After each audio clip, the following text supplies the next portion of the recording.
Bayangkan, kamu bermimpi melihat ribuan orang berpakaian putih berjalan mengelilingi sebuah bangunan hitam besar. Kamu tak tahu di mana itu, tapi setiap kali kamu terbangun, ada sesuatu di dalam dada yang terasa damai. Namun menakutkan, mimpi itu datang lagi dan lagi. Hingga kamu mulai mendengar suara azan meski kamu bukan seorang muslim. Inilah kisah nyata yang menggetarkan hati banyak orang tentang seorang non-muslim yang tak pernah tertarik pada agama, tapi akhirnya dipanggil oleh mimpi yang berulang. Mimpi yang mengubah seluruh hidupnya. Bintang-bintang inilah misteri hidayah. Mimpi aneh yang membuatnya masuk Islam. Bintang namanya Jonathan, seorang desainer arsitektur muda yang hidup di tengah gemerlap kota Jakarta. Ia bukan tipe orang yang percaya pada hal-hal spiritual. Semua harus logis, masuk akal, dan bisa dijelaskan oleh sains. Tapi malam itu, sesuatu terjadi saat matanya terpejam karena lelah. Jonathan mendapati dirinya berdiri di tempat asing lautan manusia berpakaian putih. Semuanya menghadap ke satu arah. Di tengah mereka, berdiri bangunan besar berwarna hitam pekat. Ia tak tahu di mana itu. Namun entah kenapa, hatinya bergetar hebat. Seolah ia menemukan sesuatu yang telah lama hilang. Malam itu adalah awal dari segalanya, awal dari sebuah perjalanan yang tak hanya mengguncang pikirannya, tapi juga membuka hatinya. Bintang-bintang Jonathan membuka matanya perlahan. Napasnya terengah, keringat dingin membasahi seluruh tubuh. Suara napasnya terdengar jelas di tengah ruangan yang gelap. Ia menatap langit-langit kamarnya yang putih, tapi pikirannya masih tertahan di dalam mimpi aneh yang baru saja berakhir. Dalam mimpi itu, ia berdiri di tengah ribuan orang berpakaian putih. Semuanya berjalan melingkar mengelilingi sebuah bangunan hitam besar yang asing baginya. Udara dalam mimpi itu hangat dan penuh gema, seolah ada lantunan suara yang berulang, tapi tak ia mengerti. Saat itu, entah mengapa, dadanya terasa penuh, bukan sesar, tapi seperti ada sesuatu yang menekan lembut dari dalam. Jonathan duduk di pinggir ranjang sambil mengusap wajahnya. Apa-apaan sih ini? Gumamnya pelan. Ia melihat jam di dinding pukul 3 pagi. Hujan turun pelan di luar jendela apartemennya, menambah kesunyian yang menekan. Sudah 2 malam berturut-turut ia bermimpi hal yang sama. Sebagai seorang desainer arsitektur yang terbiasa berpikir logis, ia menolak percaya pada hal-hal spiritual. Ia tahu otak manusia bisa menciptakan gambaran aneh saat lelah atau stres. Tapi tetap saja, mimpi itu terasa berbeda. Terlalu nyata. Paginya, Jonathan memaksakan diri untuk berangkat kerja seperti biasa.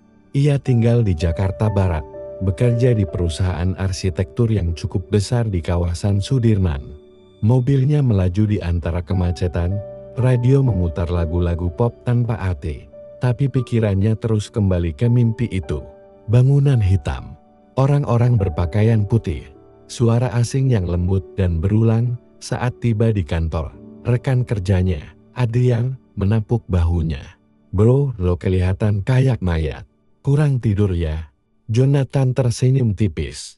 "Sedikit. Cuma mimpi aneh aja." "Wah, mimpi apaan? Jangan-jangan ketemu cewek cantik?" goda Adrian sambil tertawa. "Enggak, cuma aneh aja, kayak di tempat yang gak pernah gue datengin." Adrian tertawa kecil dan melanjutkan pekerjaannya. Tapi Jonathan tidak. Ia membuka laptop, mencoba fokus pada desain bangunan yang sedang ia gambar. Tapi matanya tak bisa lepas dari layar pencarian internet yang kosong. Akhirnya, ia mengetik perlahan, bangunan hitam di tengah orang berpakaian putih. Beberapa detik kemudian, layar menampilkan ratusan gambar. Ia menatap salah satu foto besar bangunan berbentuk kubus hitam, dikelilingi lautan manusia berpakaian putih. Seketika dadanya bergetar hebat. Itu sama persis seperti dalam mimpinya, tangannya bergetar.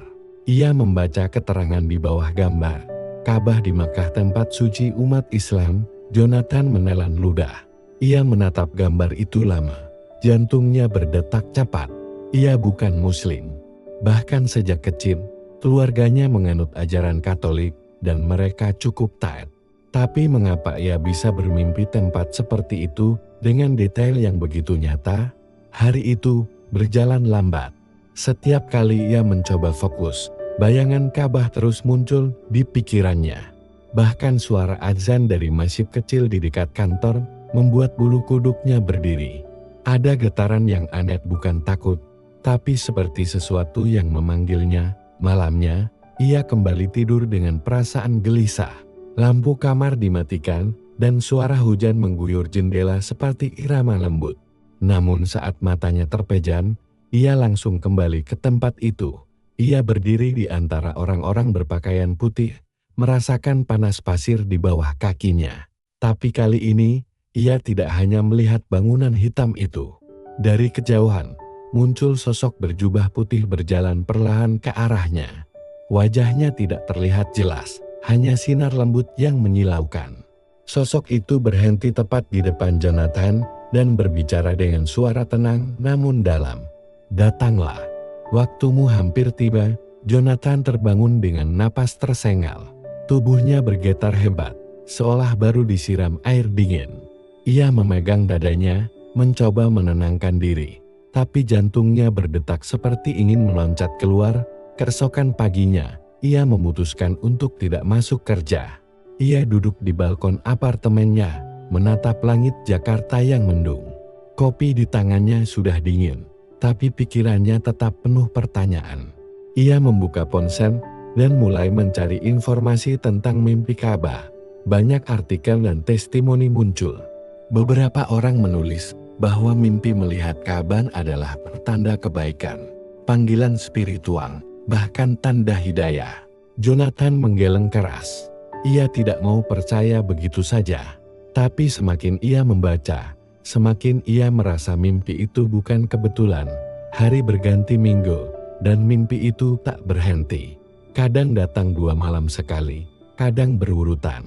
Suatu kali, ia bahkan mendengar lantunan azan dalam mimpi, suara yang begitu lembut dan damai, hingga membuat dadanya bergetar.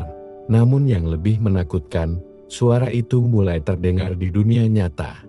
Suatu sore saat ia sedang bekerja sendirian di kantor, suara azan tiba-tiba terdengar jelas di telinganya. Padahal jam di dinding belum menunjukkan waktu maghrib, dan tidak ada masjid di sekitar gedung itu.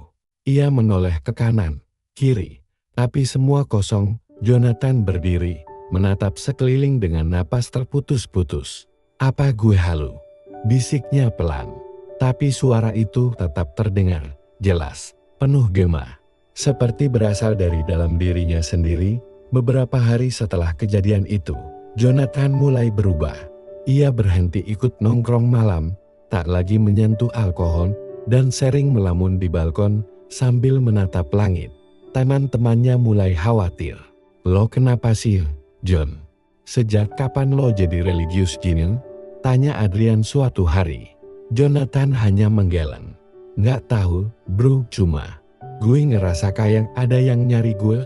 "Nyari lo? Siapa?" "Gue juga nggak tahu." Malam itu, Jonathan bermimpi lagi. Tapi kali ini, suasananya lebih gelap. Langit di atas Ka'bah tampak muram, dan dari kejauhan, ia melihat bayangan hitam besar yang menyeret kakinya saat ia berusaha mendekat. Ia menjerit, mencoba melepaskan diri, tapi tubuhnya terasa berat. Sosok berjubah putih muncul lagi, menatapnya dari kejauhan. "Kau harus berani datang." Sebelum semuanya terlambat, saat ia bangun, air mata mengalir di pipinya. Ia tidak tahu apa yang sedang terjadi padanya, tapi sesuatu dalam dirinya mengatakan bahwa semua ini bukan kebetulan. Ada sesuatu atau seseorang yang ingin ia temukan. Hari-hari berikutnya dipenuhi kegelisahan. Ibunya sempat menelepon, menanyakan kabar karena mendengar dari adik Jonathan bahwa ia jarang ke gereja. "Jonathan, kamu nggak apa-apa? Kamu sakit?" "Nggak, Mai.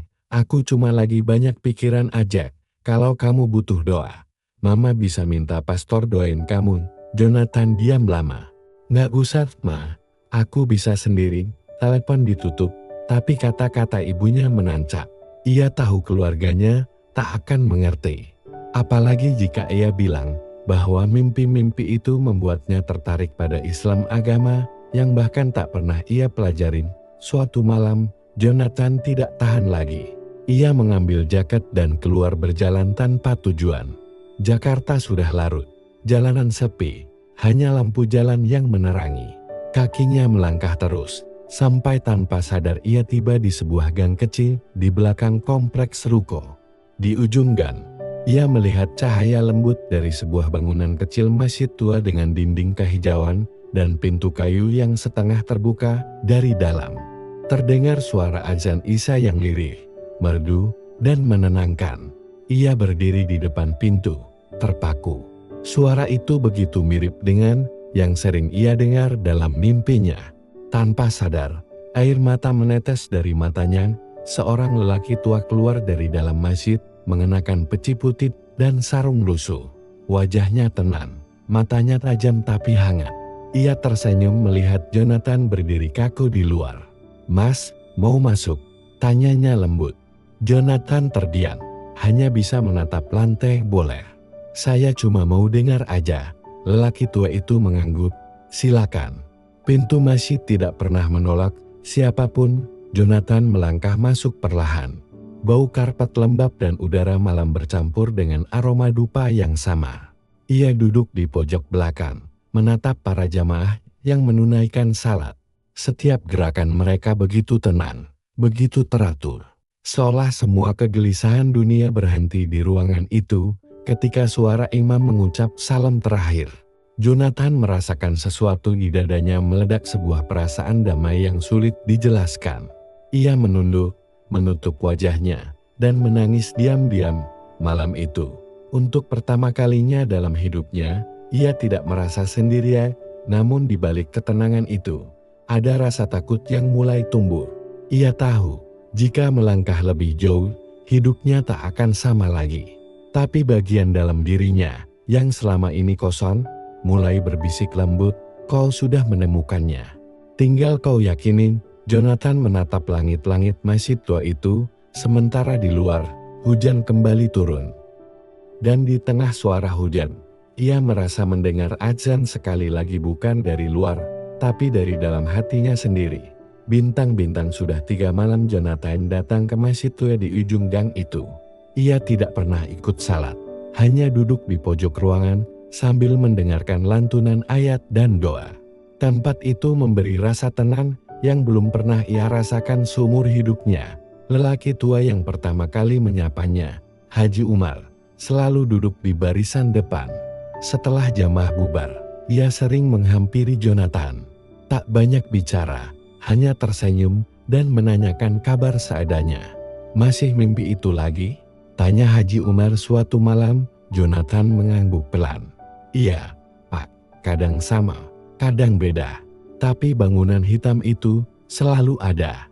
Kadang saya lihat dari jauh, kadang saya di depannya. Dan ada seseorang yang selalu bicara pada saya." "Bicara apa?" katanya. "Datanglah, waktumu hampir tiba." Haji Umar menatapnya dalam diam, lalu berkata pelan, "Kalimat itu bukan peringatan, nah itu ajakan. Kadang hidayah datang lewat cara yang kita nggak sangka." Jonathan diam, menatap lantai. Kata hidayah terasa asing, tapi menenangkan. Ia menunduk lama sebelum akhirnya berkata lirih, "Saya bahkan bukan orang beragama, Pak. Saya nggak tahu harus mulai dari mana." Haji Umar tersenyum lembut. "Kalau hati sudah mengetuk, jangan ditutup. Tuhan tahu kapan waktu yang tepat untuk membuka mata kita." Jonathan menatap wajah Haji Umar lama, lalu mengangguk tanpa kata. Sejak malam itu, Jonathan makin sering datang. Ia tak lagi hanya duduk di pojok, kadang membantu menggulung karpet, atau menyapu halaman kecil di depan masjid. Warga sekitar mulai mengenalnya sebagai anak kota yang sering mampir ke masjid tua. Mereka tidak tahu siapa dia, tapi tak ada yang menolak kehadirannya. Namun perubahan Jonathan mulai menarik perhatian orang-orang di sekitarnya. Adrian, rekan kerjanya, suatu hari memergokinya menonton ceramah di meja kantor saat jam makan siang. "Lo serius, John?" kata Adrian dengan nada setengah bercanda. Lo nontonin Ustaz sekarang? Jonathan menutup laptopnya cepat. Cuma iseng, bro. Isengnya aneh banget.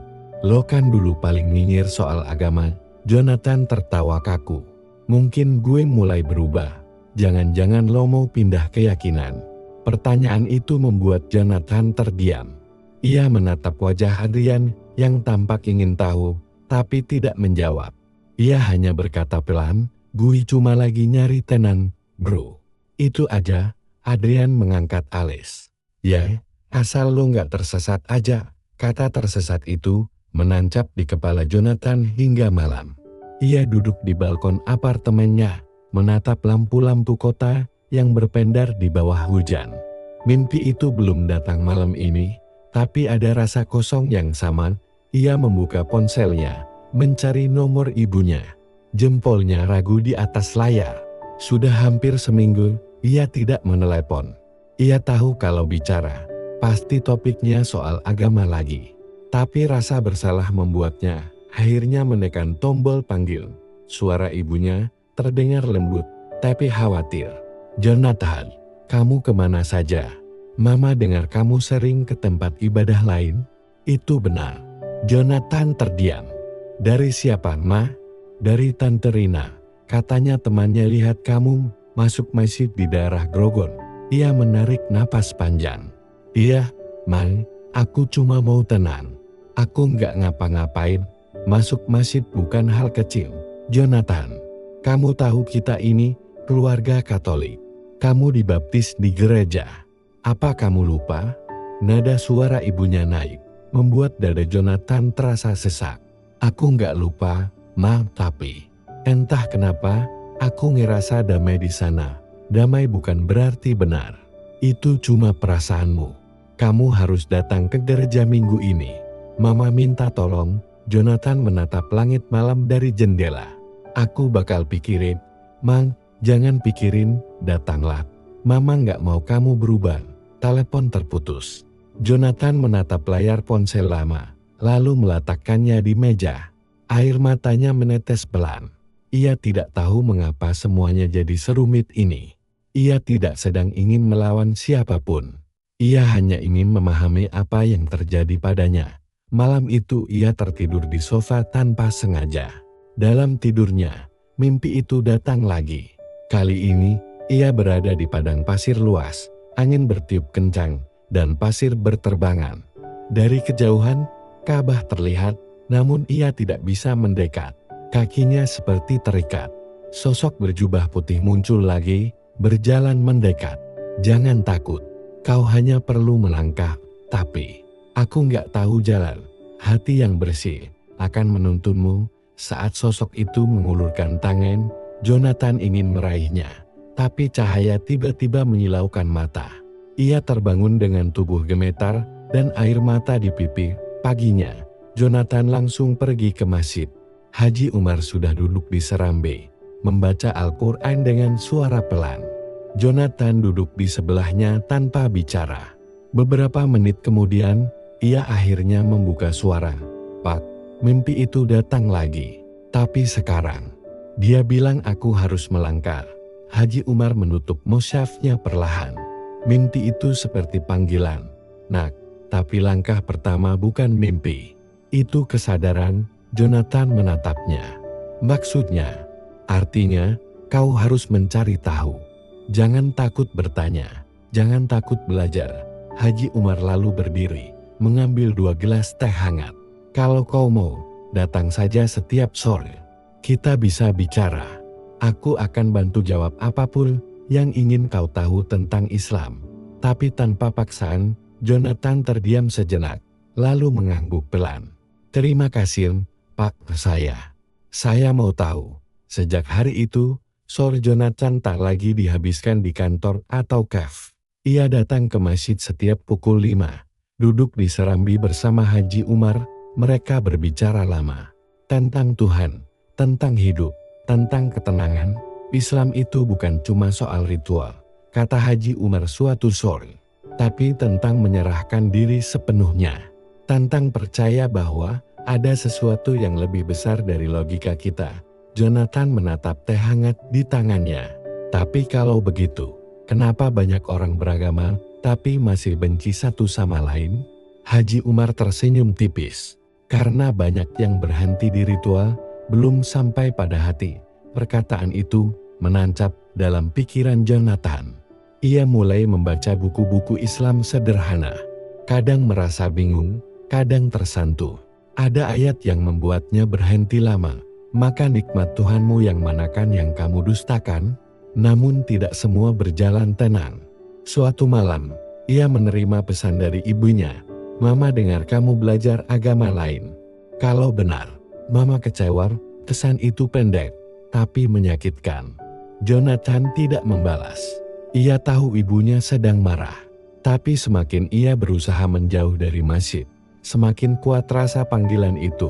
Hari Jumat sore, setelah berbincang lama dengan Haji Umar, ia pulang lewat jalan pintas di belakang masjid. Di situ ada warung kecil yang biasa ramai anak muda. Ia duduk sebentar, mencoba menenangkan pikiran. Dua orang pemuda yang sering nongkrong di sana menatapnya. Salah satunya berkata setengah berbisik, itu kan bul-bul yang sering ke masjid. Katanya mau pindah agama." Jonathan pura-pura tidak dengar, tapi dadanya terasa panas. Ia berjalan pergi cepat. Di perjalanan pulang, hujan turun deras. Ia berlari kecil menuju halte terdekat, lalu duduk sambil menatap air yang jatuh deras di trotoar. Di seberangnya, sebuah masjid baru saja selesai salat maghrib. Suara doa terdengar sayup. Tanpa sadar, air mata Jonathan menetes lagi. Ia tidak tahu kenapa, tapi setiap kali mendengar doa seperti itu, hatinya terasa ringan. Malamnya, mimpi itu kembali datang. Namun kali ini berbeda. Ia tidak berada di padang pasir. Ia berada di ruangan putih luas, sendirian. Suara lembut berkata di telinganya, "Pilihlah, Jonathan. Jangan takut kehilangan. Karena yang kau temukan jauh lebih berharga." Ketika ia terbangun, hatinya bergetar hebat. Ia tahu satu hal, apapun yang terjadi, ia ingin melanjutkan pencarian ini. Ia ingin menemukan kebenaran yang membuatnya tenang. Keesokan harinya, ia datang ke masjid dengan langkah pasti. Haji Umar sudah menunggunya di serambi seperti biasa. "Pak," kata Jonathan dengan suara bergetar, "kalau seseorang ingin tahu lebih dalam tentang Islam, apa yang harus dia lakukan?" Haji Umar menatapnya dengan lembut. "Buka hatinya dulu. Karena tanpa itu, semua penjelasan akan terasa seperti angin lewat. Aku sudah buka, Pak, tapi aku takut. Takut kehilangan keluarga, teman, semuanya." Haji Umar mengangguk. Hidayah memang kadang datang bersama ujian. Tapi percayalah, tak ada yang benar-benar hilang kalau Tuhan yang memanggil. Jonathan menatap langit senja yang mulai merah. Ia menarik napas panjang. "Aku akan terus datang, Pak. Aku belum siap, tapi aku ingin belajar." Haji Umar tersenyum hangat. "Itu sudah langkah pertama, Nak, dan setiap langkah menuju kebenaran selalu dijaga." Saat malam turun, Jonathan pulang dengan hati campur aduk. Ia tahu jalan ini tidak mudah, tapi untuk pertama kalinya dalam hidupnya, ia merasa sedang menuju sesuatu yang benar. Dan di tengah perjalanan pulang, ketika lampu jalan memantun di genangan air, ia mendengar suara azan samar dari kejauhan. Kali ini, ia tidak takut. Ia hanya menunduk, tersenyum pelan, dan membiarkan hatinya bergetar dengan tenang. Sejak mimpi terakhir itu, Jonathan tidak pernah benar-benar tenang lagi. Ia mulai sering terbangun di tengah malam, dadanya berdebar keras, seperti habis berlari. Di dalam kepalanya, suara azan itu terus bergema. Kadang samar, kadang jelas sekali, seolah ada pengeras suara tepat di samping telinganya. Awalnya, ia mencoba menganggap semua itu hanya efek stres. Ia sedang banyak proyek, tidur tak teratur, dan mungkin pikirannya memang sedang kacau. Tapi semakin ia berusaha menenangkan diri, semakin aneh semuanya terasa. Pagi itu, Jonathan duduk di ruang kerjanya dengan wajah lelah. Matanya sembab karena tidur hanya 2 jam. Di layar laptop, Desain bangunan yang seharusnya ia kerjakan terasa asing baginya. Ia bahkan lupa mengapa memilih bentuk itu. Ia hanya menatap kosong, sampai tiba-tiba suara Allahu Akbar terdengar samar di telinganya. Ia menoleh cepat ke kiri dan kanan. Jendela kantornya tertutup rapat, AC menyala, dan tidak ada siapapun di ruangan itu selain dirinya. Ia berdiri dan membuka gorden. Di luar, jalan raya ramai, suara klakson bersahutan. Tidak ada masjid di sekitar sini, tapi suara azan itu nyata. Ia menutup telinga, tapi suaranya malah semakin jelas. Jonathan menelan ludah. "Aku gila," gumamnya lirir. Ia memutuskan keluar dari kantor dan menepi di taman kecil di depan gedung. Ia duduk di bangku taman dan menunduk. Udara pagi terasa hangat di kulitnya, tapi di dadanya seperti ada sesuatu yang bergetar, perasaan aneh yang membuatnya hampir ingin menangis tanpa alasan. Ia ingat mimpi itu lagi. Kabar, orang-orang berpakaian putih, dan sosok berjubah yang menatapnya tanpa kata. Ia tidak tahu siapa sosok itu, tapi tatapan matanya masih jelas di benaknya sore harinya. Jonathan bertemu dengan sahabat lamanya, Dimas. Mereka dulu kuliah di jurusan yang sama. Tapi Dimas sekarang bekerja sebagai kontraktor bangunan dan sudah lama memeluk Islam setelah menikah dengan seorang perempuan muslimah John. "Lo kelihatan kacau banget," kata Dimas saat mereka duduk di sebuah kafe. Jonathan tersenyum kaku. "Nggak tidur aja. Banyak kerjaan." Dimas memandangi wajah sahabatnya itu.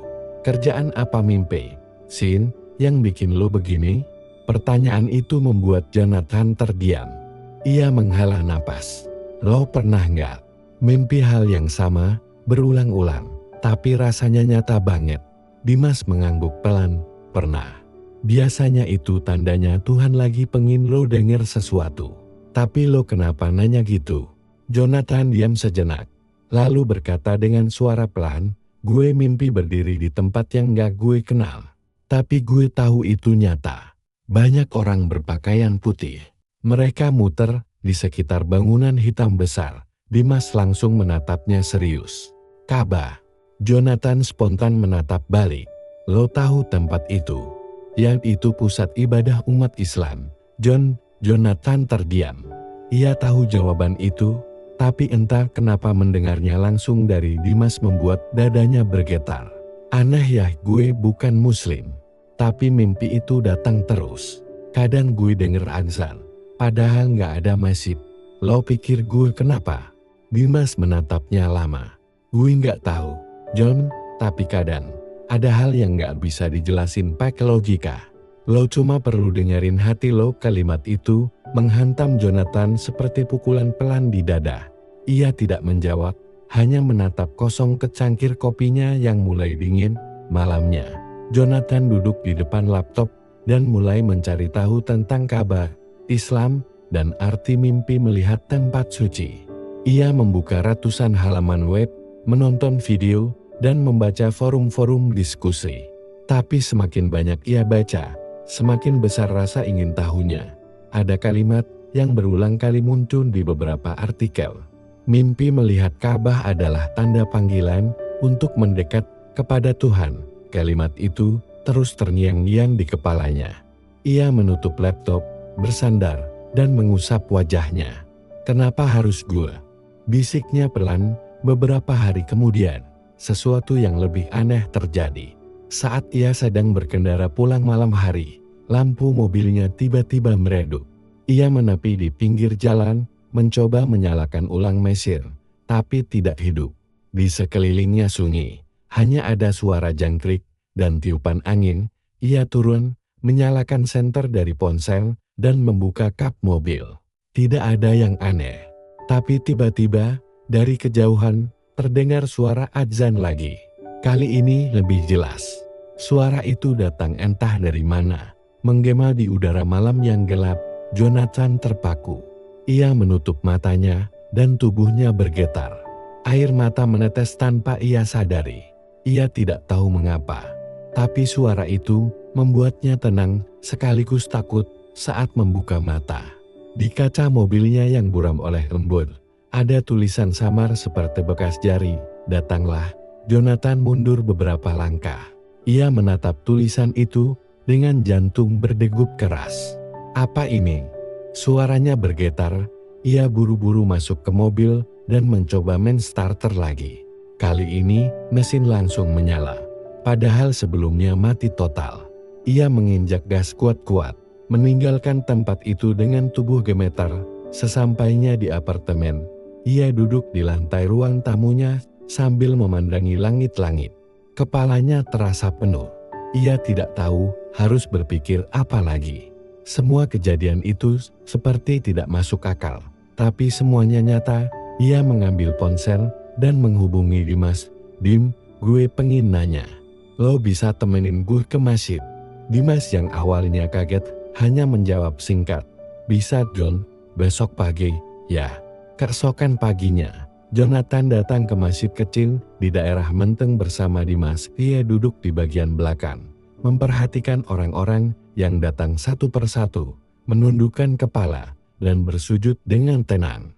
Suara imam yang membaca ayat-ayat Al-Quran membuat dadanya bergetar hebat. Setelah salat selesai, seorang ustaz menghampirinya. "Masnya belum pernah ke masjid ya?"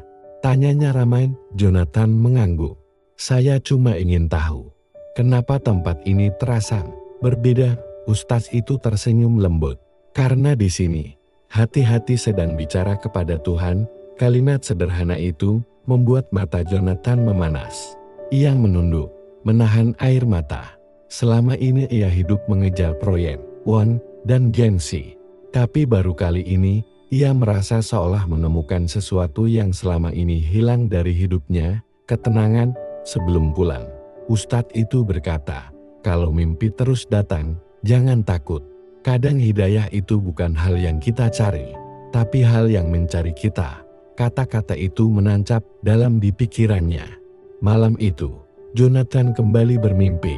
Ia berdiri di depan Ka'bah, tapi kali ini lebih dekat.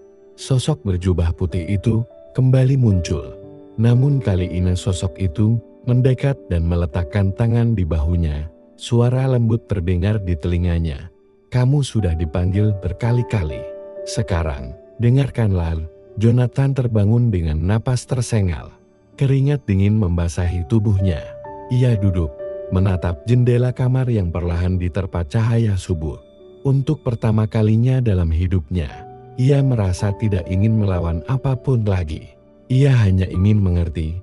Pagi itu, ia menatap pantulan wajahnya di cermin.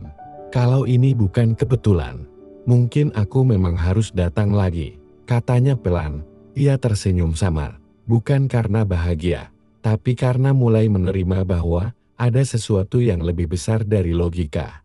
Dan entah kenapa, di dada kirinya, ada perasaan hangat yang belum pernah ia rasakan sebelumnya. Hari-hari berikutnya terasa panjang bagi Jonathan. Sejak mengunjungi masjid bersama Dimas, pikirannya terus terisi oleh hal-hal yang tak pernah ia pikirkan sebelumnya. Ia mulai memperhatikan suara azan dari kejauhan, membaca artikel tentang Islam, dan menonton video kisah orang-orang yang mendapat hidayah. Namun setiap kali rasa ingin tahu itu tumbuh, ada suara lain di kepalanya yang menolak. "Jangan bodoh, kamu bukan orang seperti itu. Kamu hidup dari logika, bukan mimpi." Ia berusaha mengalihkan pikiran, tapi anehnya, semakin ia mencoba, semakin besar rasa penasaran itu. Suatu malam, Jonathan duduk sendirian di ruang tamunya. TV menyala, tapi suaranya dikecilkan. Ia hanya menatap kosong ke layar, sementara pikirannya melayang ke sosok berjubah putih dalam mimpi-mimpinya. Ia bertanya-tanya, apakah itu hanya simbol dalam alam bawah sadar, atau sesuatu yang nyata yang tak bisa dijelaskan. Suara notifikasi ponsel membuyarkan lamunannya. Sebuah pesan dari ibunya masuk. "Kapan kamu pulang? Mama kangen. Jangan lupa makan." Ia tersenyum kecil. Sudah beberapa minggu ia tidak pulang ke rumah orang tuanya di Bandung. Ibunya seorang perempuan Kristen yang taat. Sejak kecil ia dibesarkan dengan ajaran gereja, tapi setelah dewasa, Ia jarang lagi terlibat dalam urusan agama. Ia terlalu sibuk dengan pekerjaan dan dunia kota besar. Keesokan harinya, Jonathan memutuskan pulang ke Bandung. Di perjalanan, ia duduk di kursi dekat jendela kereta, menatap pemandangan yang berganti cepat. Ia berpikir, mungkin dengan pulang, pikirannya bisa lebih tenang. Tapi di hati kecilnya, ia tahu bahwa ketenangan itu tidak akan datang sebelum ia menemukan jawaban. Setibanya di rumah, ibunya langsung memeluknya erat. "Kamu kurusan. Kerja terus, ya?" katanya dengan nada lembut. Jonathan tertawa kecil. "Iya, Ma, proyek lagi banyak." Namun di tengah percakapan, ibunya menatap wajah Jonathan dengan sorot khawatir. "Kamu kelihatan beda, Jota. Ada yang kamu pikirin?" Jonathan terdiam sejenak, lalu menjawab pelan, "Aku cuma lagi banyak mimpi." "Ma, mimpi apa?" Ia menatap ibunya sebentar, lalu mengalihkan pandangan. "Nggak penting, Ma, cuma mimpi aneh aja." Ibunya mengangguk, tapi hatinya tampak resah. Ia menepuk bahu anaknya. "Kalau kamu capek, jangan lupa doa. Apapun agamanya orang, Tuhan itu satu." Kalimat itu melekat di kepala Jonathan sepanjang malam. Ia berbaring di kamarnya, menatap langit-langit, dan mulai berpikir. Apapun agamanya, Tuhan itu satu. Tapi mengapa dalam mimpinya, ia hanya melihat satu arah, satu tempat, satu panggilan. Malam itu, ia kembali bermimpi. Ia berada di tengah gurun yang luas. Angin bertiup kencang, pasir berterbangan. Dari kejauhan, Ka'bah tampak berdiri kokoh, dikelilingi cahaya lembut. Sosok berjubah putih itu muncul lagi, tapi kali ini ia berbicara dengan suara jelas. "Kamu mencari kebenaran dengan mata, tapi Tuhan ingin kamu melihatnya dengan hati." Jonathan ingin bertanya siapa dia, tapi suaranya tidak keluar. Sosok itu hanya menatapnya, lalu menghilang bersama cahaya. Ia terbangun dengan tubuh gemetar. Waktu menunjukkan pukul 3.40 dini hari. Udara terasa dingin, tapi jantungnya berdetak cepat. Ia mengambil napas panjang, lalu keluar kamar dan duduk di teras rumah. Langit masih gelap, tapi dari kejauhan terdengar suara azan subuh. Ia menutup mata. Entah mengapa, kali ini ia tidak merasa takut. Justru ada rasa damai yang sulit dijelaskan. Paginya, saat sarapan, ibunya memperhatikannya lagi. "Joy, Mama mau nanya sesuatu. Kamu akhir-akhir ini masih ke gereja?" Jonathan menatap ibunya sebentar, lalu menunduk. "Nggak, Ma, udah lama nggak." Ibunya menghela napas. "Mama cuma khawatir kamu makin jauh dari Tuhan." Jonathan menatap ibunya pelan. "Mungkin aku justru lagi dekat, Ma, tapi lewat jalan yang lain." Ibunya berhenti makam, menatapnya dengan dahi berkerut. "Maksud kamu apa?" Jonathan tidak menjawab. Ia tahu kalau mengatakan hal sebenarnya, ibunya akan terkejut. Ia tidak ingin membuat ibunya sedih. Setelah 2 hari di Bandung, ia kembali ke Jakarta. Tapi setibanya di apartemen, perasaan aneh itu muncul lagi seperti ada yang mengawasi.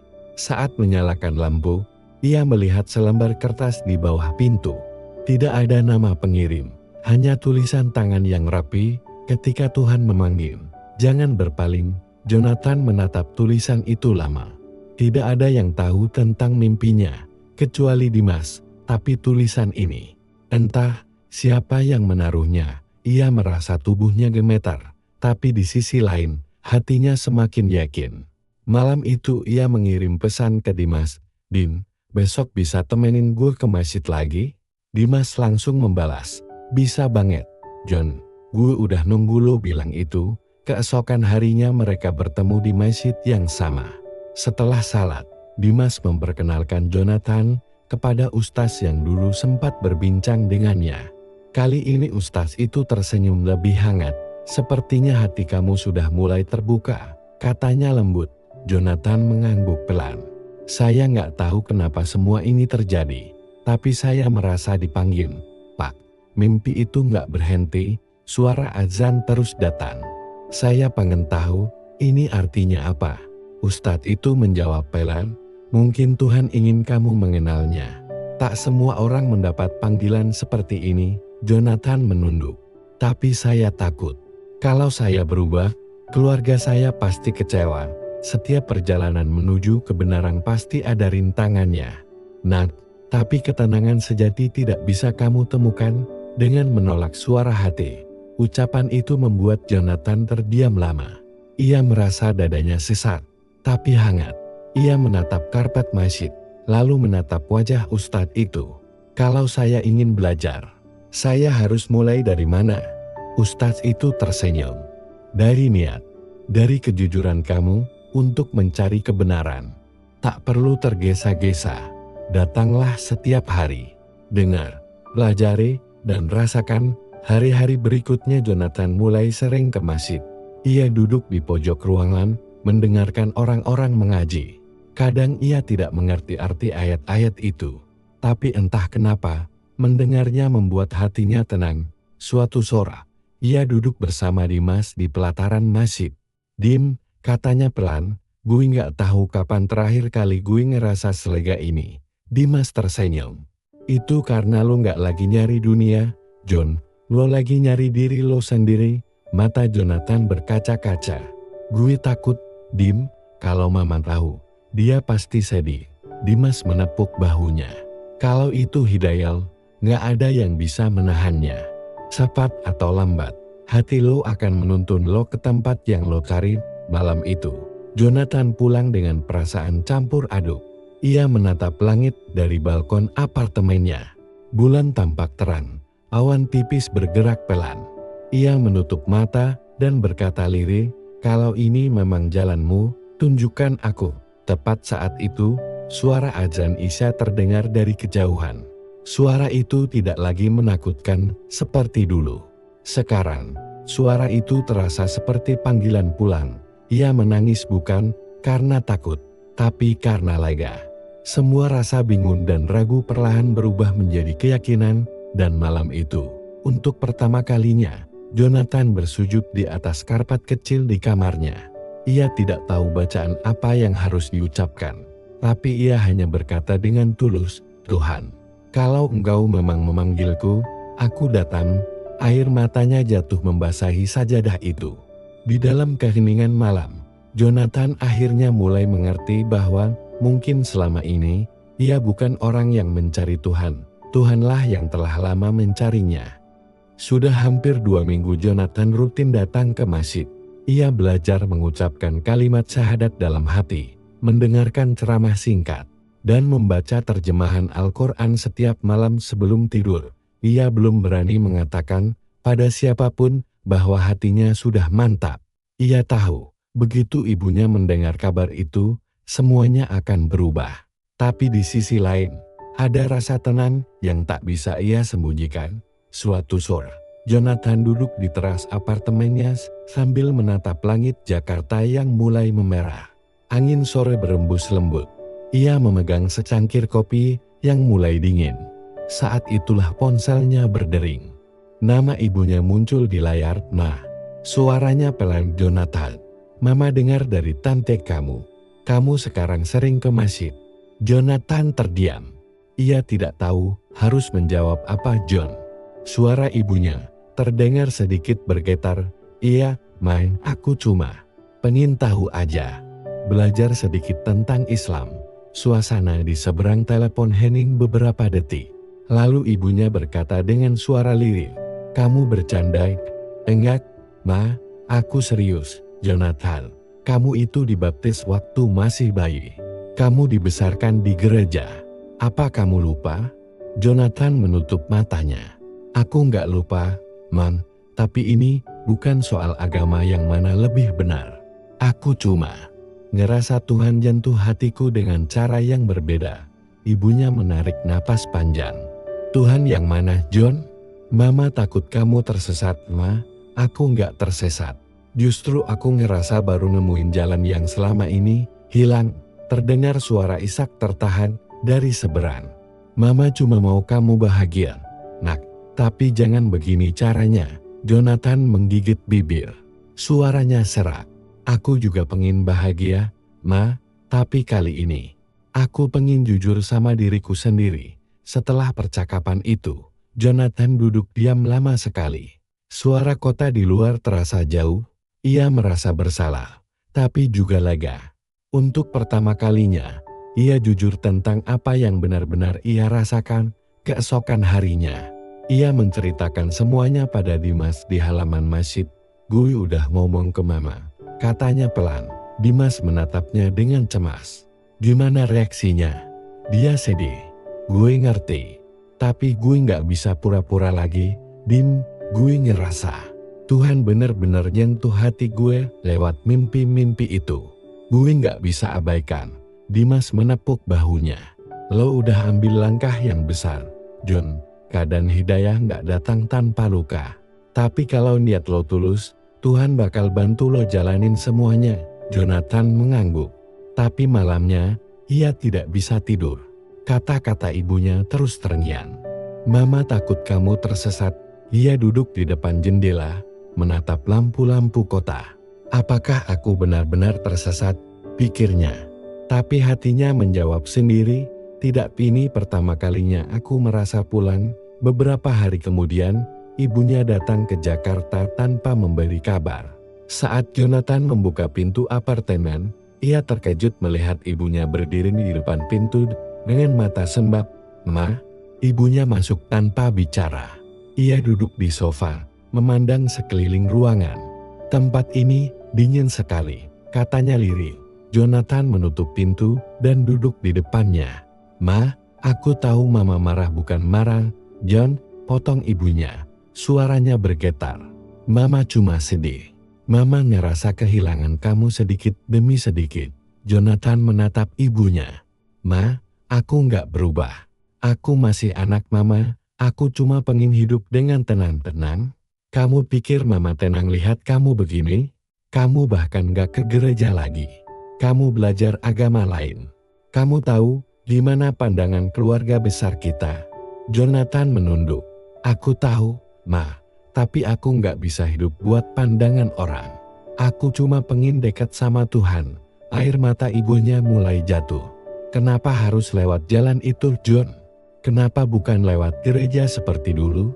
Jonathan mendekat, memegang tangan ibunya. "Aku nggak bisa jelasin, Mai. Aku cuma tahu.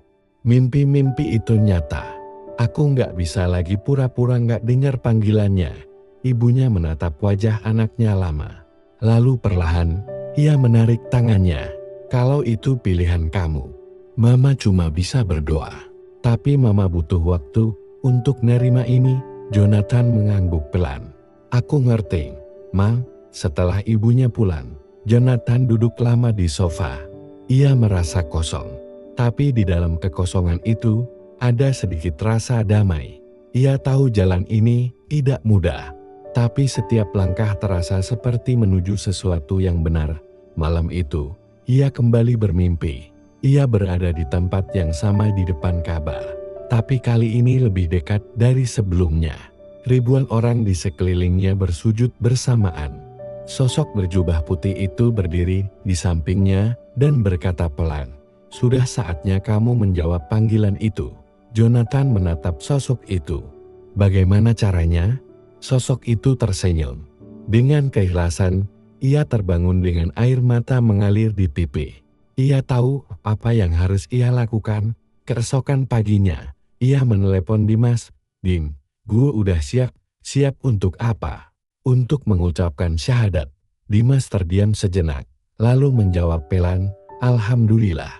Gue bakal temenin lo." Hari itu, di sebuah masjid kecil yang sama seperti pertama kali ia datangi, Jonathan berdiri di depan ustaz dan beberapa saksi. Suaranya bergetar saat ia mengucapkan kalimat syahadat. "Asyhadu an la ilaha illallah wa asyhadu anna Muhammadan Rasulullah." Begitu kalimat itu selesai, air matanya menetes. Dadanya terasa lapang, seolah beban besar yang selama ini ia pikul perlahan lenyap. Ustaz menepuk bahunya lembut. "Selamat datang, Nak. Hari ini kamu terlahir kembali." Jonathan hanya bisa tersenyum sambil menangis. Ia merasa seolah seluruh hidupnya berubah dalam sekejap. Dimas memeluknya erat. Gue bangga sama lo, John. Hari itu, matahari terasa berbeda. Angin terasa lebih hangat. Setiap langkah terasa ringan. Namun di tengah rasa bahagia itu, masih ada satu hal yang belum selesai hubungannya dengan ibunya. Malamnya, Jonathan mengirim pesan singkat pada ibunya. "Ma, aku tahu Mama masih kecewa. Tapi hari ini, aku menemukan kedamaian yang selama ini aku cari. Aku tetap anak Mama, selalu." Ibunya tidak langsung membalas. Tapi keesokan harinya, sebuah pesan datang. "Mama nggak mengerti pilihan kamu, John. Tapi kalau itu membuat kamu lebih baik, Mama akan belajar untuk ikhlas." Jonathan tersenyum sambil menatap layar ponselnya. Air matanya menetes tanpa bisa ditahan. "Terima kasih, Ma," katanya pelan. Malam itu, ia kembali duduk di depan jendela apartemennya. Lampu-lampu kota berkilau, tapi untuk pertama kalinya, ia tidak merasa sendirian. Ia tahu perjalanan barunya baru dimulai dan tantangan akan datang. Tapi kali ini, ia siap. Ia menatap langit, menutup mata, dan berbisik lirik, "Ya Allah, terima kasih, karena Engkau telah menuntunku dalam keheningan malam itu." Jonathan tersenyum dengan damai. Ia akhirnya mengerti bahwa hidayah tidak datang pada orang yang mencarinya dengan logika. Hidayah datang pada mereka yang hatinya bersedia mendengarkan. Sudah 3 bulan berlalu sejak Jonathan mengucapkan syahadat. Hidupnya berubah pelan-pelan. Ia tidak lagi berlarian mencari sesuatu yang tidak jelas. Kini ia bangun pagi dengan hati tenang, menyiapkan air wudhu, dan menunaikan salat subuh di masjid kecil dekat apartemennya. Awalnya, ia masih canggung. Bacaan salat belum lancar, gerakannya sering salah. Tapi setiap kali sujud, ada rasa hangat yang sulit dijelaskan. Rasa damai yang membuatnya ingin terus memperbaiki diri. Dimas masih sering menemaninya. Mereka kadang duduk di taman setelah salat Isya, membicarakan banyak hal. Tentang hidup, tentang pekerjaan, dan kadang hanya diam sambil menatap langit. Suatu malam, Dimas berkata, "Gue masih ingat waktu lo pertama kali datang ke masjid." "John, lo kelihatan bingung banget." Jonathan tertawa kecil. "Iya, gue nggak ngerti harus ngapain waktu itu. Tapi lo tetap datang lagi. Karena gue ngerasa ada sesuatu di sana. Dim, sesuatu yang nggak bisa gue dapetin dari manapun." Dimas mengangguk. "Itu yang namanya ketenangan." Jonathan menatap langit. "Dulu gue pikir ketenangan itu kalau hidup gue lancar, punya uang, karir bagus, atau semua orang suka sama gue. Tapi ternyata bukan. Ternyata ketenangan itu cuma datang waktu lo ngerasa dekat sama Tuhan." Dimas tersenyum. "Dan lo udah nemuin itu sekarang?" Jonathan mengangguk pelan. "Iya, tapi perjalanan gue belum selesai." Beberapa hari kemudian, Jonathan mendapat kabar bahwa ibunya jatuh sakit. Tidak parah, tapi cukup membuatnya khawatir. Tanpa pikir panjang, ia langsung pulang ke Bandung. Saat tiba di rumah, suasananya hening. Ia melihat ibunya sedang duduk di kursi dekat jendela, memandangi taman kecil di luar. Wajahnya terlihat lebih pucat dari terakhir kali mereka bertemu. "Ma," panggil Jonathan pelan. Ibunya menoleh. Ada senyum tipis di wajahnya. "Kamu datang juga?" "Iya, Mang. Aku dengar Mama sakit." Ibunya tersenyum. "Cuma masuk angin. Nggak usah khawatir." Jonathan duduk di sebelahnya. Mereka diam cukup lama. Lalu ibunya berkata lirih, "Mama masih butuh waktu buat nerima semuanya. Tapi belakangan ini, Mama sering lihat kamu di media sosial. Kamu kelihatan bahagia." Jonathan menatap ibunya. "Aku bahagia, Ma, tapi bukan karena hidupku jadi mudah. Aku bahagia karena aku ngerasa dekat sama Tuhan. Aku ngerasa disayang. Bahkan waktu aku jatuh." Ibunya menunduk, menatap tangannya sendiri. "Waktu pertama kali kamu bilang kamu masuk Islam, Mama marah. Tapi setelah Mama pikir-pikir, mungkin Mama yang salah. Mama terlalu sibuk takut kehilangan kamu, sampai lupa kalau Tuhan gak mungkin nyeret kamu ke jalan yang salah." Jonathan menahan air matanya. Ia memegang tangan ibunya. "Ma, aku nggak pernah mau ninggalin Mama. Aku cuma pengen Mama tahu, aku tetap anak Mama.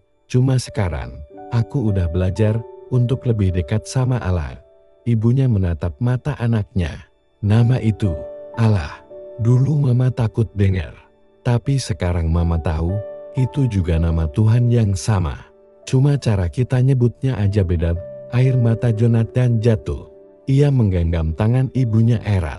"Makasih, Mam." Beberapa hari Jonathan tinggal di rumah. Ia menemani ibunya makan, ngobrol, bahkan mengajarkan doa sederhana sebelum tidur. Ibunya tidak lagi menolak, hanya mendengarkan dengan tenang. Kadang ia tersenyum kecil, seolah diam-diam ikut mengaminkan. Malam terakhir sebelum kembali ke Jakarta, Jonathan duduk di teras. Ibunya datang membawa 2 cangkir teh hangat. "Masih suka begadang?"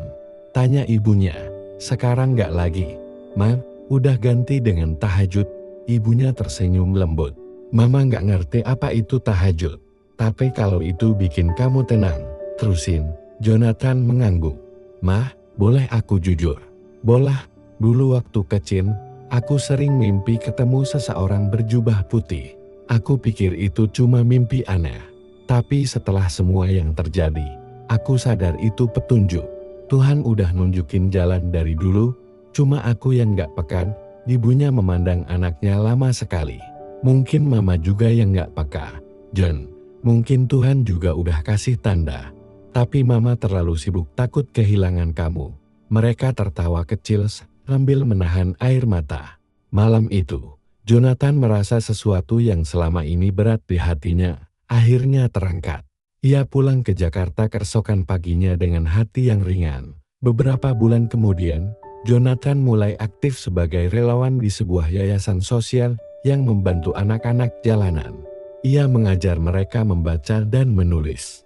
Banyak dari anak-anak itu yang memanggilnya Kak Kajan. Suatu sore, seorang anak kecil bertanya polos, "Kak John, kenapa kakak jadi suka bantuin orang?" Jonathan tersenyum. "Karena dulu aku juga pernah ngerasa hilang. Sekarang aku pengen bantu orang lain supaya nggak ngerasa sendirian." Anak itu tersenyum. "Berarti Tuhan sayang sama Kak John ya?" Jonathan terdiam sesaat, lalu tersenyum lembut. "Iya, Tuhan sayang sama semua orang. Cuma kadang kita yang lupa nyadarinya." Setiap kali ia melihat senyum anak-anak itu, ia merasa hidupnya punya arti baru. Ia tidak lagi mencari siapa dirinya, karena kini ia tahu, ia hanyalah seseorang yang berusaha jadi lebih baik setiap hari, dengan cara yang diajarkan oleh Allah. Malamnya, Jonathan duduk sendirian di kamar. Ia membuka Al-Quran kecil yang dulu diberikan Dimas. Halamannya terbuka pada surat Al-Baqarah ayat 286. Ia membaca terjemahannya pelan. Allah tidak membebani seseorang, melainkan sesuai dengan kesanggupannya. Ia menutup kitab itu dan tersenyum. Ternyata benar, Tuhan gak pernah kasih ujian di luar kemampuan kita, gumamnya. Saat itu juga, ia teringat lagi pada mimpi-mimpi lamanya. Ia belum pernah bermimpi lagi tentang sosok berjubah putih itu sejak mengucapkan syahadat. Tapi malam ini, entah kenapa, rasa rindu itu muncul lagi. Ia mematikan lampu, lalu berbaring sambil menatap langit-langit kamar. Dalam keheningan, ia berdoa pelan. "Ya Allah, terima kasih, karena Engkau telah menuntunku dengan cara yang lembut. Aku bukan siapa-siapa, tapi Engkau tetap mengulurkan tangan-Mu." Dan malam itu, untuk pertama kalinya, setelah sekian lama, mimpi itu datang lagi. Ia berdiri di padang pasir yang luas, diterangi cahaya lembut bulan. Di kejauhan, ia melihat sosok berjubah putih berjalan mendekat. Wajahnya kali ini terlihat jelas teduh, damai, dan tersenyum. "Sudah lama, Jonathan," kata sosok itu dengan suara menenangkan. Jonathan menunduk hormat. "Aku udah berusaha mengikuti jalan yang kau tunjukkan." Sosok itu tersenyum. "Dan kamu telah menemukannya. Sekarang, saatnya kamu menuntun orang lain." "Aku?" "Ya, karena hidayah tidak berhenti pada seseorang. Ia harus terus diteruskan." Jonathan terdiam. Lalu ia menatap sosok itu, dengan mata berkaca-kaca. Terima kasih, karena kau nggak pernah ninggalin aku. Sosok itu mengangguk. Tuhan tidak pernah meninggalkan siapapun, nak. Hanya manusia yang kadang berhenti mencari cahaya di sekitar mereka semakin terang. Jonathan menutup matanya, dan ketika ia membuka kembali, ia sudah terbangun di tempat tidurnya. Air mata mengalir di pipinya. Tapi kali ini, bukan karena sedih, melainkan karena syukur. Ia duduk di tepi ranjang, mengambil wudhu, lalu menunaikan salat subuh dengan hati yang penuh ketenangan. Setelah selesai, ia menatap keluar jendela. Matahari baru mulai muncul di ufuk timur. Ia tersenyum kecil dan berbisik pelan. Aku sudah pulang, dan pagi itu, di balik cahaya matahari yang lembut, Jonathan tahu perjalanan hidupnya memang tidak mudah, tapi semuanya tidak sia-sia. Ia telah kehilangan banyak hal, tapi juga menemukan sesuatu yang lebih berharga, iman, kedamaian, dan cinta yang sejati dari Tuhannya. Bintang-bintang begitulah perjalanan Jonathan. Dari mimpi-mimpi aneh yang membingungkan, hingga akhirnya menemukan jalan menuju hidayah. Sebuah cerita tentang panggilan hati yang tak bisa diabaikan. Dan bagaimana keberanian untuk jujur pada diri sendiri bisa mengubah hidup selamanya. Kalau kalian merasa tersentuh atau punya pengalaman serupa tentang mimpi atau hidayah, tuliskan di kolom komentar. Aku ingin mendengar cerita kalian juga. Jangan lupa like, share, dan subscribe untuk cerita-cerita misteri dan inspiratif lainnya. Tekan loncengnya supaya kalian gak ketinggalan video terbaru. Terima kasih sudah menonton, dan sampai jumpa di kisah berikutnya. Siapa tahu Tuhan juga punya pesan untuk kalian malam ini.